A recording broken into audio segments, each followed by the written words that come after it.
pass sanitaire qui entrera en vigueur lundi dans certaines entreprises accueillant du public comme les restaurateurs ou les centres commerciaux aussi de plus de 20 000 mètres carrés. Dans les départements où le taux d'incidence dépasse les 200 cas positifs pour 100 000 habitants, c'est un peu complexe.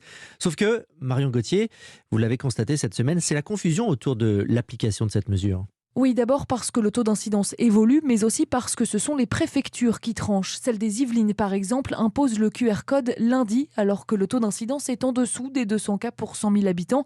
2 jours plus tard, plus besoin de passe. Le tribunal de Versailles a suspendu l'arrêté préfectoral pour laisser libre d'accès des biens de première nécessité, des supermarchés, pharmacies ou même centres de vaccination présents dans les centres commerciaux du département. Les personnes qui viennent ne peuvent pas présenter un pass sanitaire puisque précisément elles viennent se faire vacciner. Donc là, il y a une situation complètement ubuesque. Gontran Turing est délégué général du Conseil national des centres commerciaux. Vu la situation excessivement confuse, on observe que la baisse de chiffre d'affaires et de fréquentation touche non seulement les centres commerciaux dans lesquels le contrôle du pass sanitaire est exigé, mais également ceux dans lesquels le contrôle du pass n'est pas exigé parce que les Français n'y comprennent plus rien. Si les choses doivent demeurer en l'état, on va vers une catastrophe économique pour les centres commerciaux. 30 à 40% du chiffre d'affaires déjà évaporé pour ceux qui sont soumis au pass sanitaire, sans compter le coût de la mise en place des contrôles, près de 30 000 € par mois et par porte, d'après les représentants des centres commerciaux. Marion Gauthier,